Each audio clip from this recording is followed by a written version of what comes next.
As we're celebrating National Chocolate Chip Cookie Day, here is my version of the American viral chocolate chip Crumbl cookie. To start, in your mixer, cream together your light brown sugar, caster sugar, your soft and salted butter for a couple of minutes. Then add in 1 large egg in your vanilla and mix again till fully incorporated for a couple of minutes.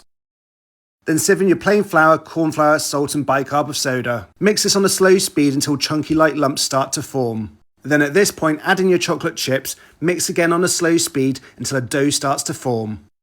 Wrap the cookie dough in some cling film and place in the fridge, ideally overnight. Then divide your dough up into equal sized cookie dough balls.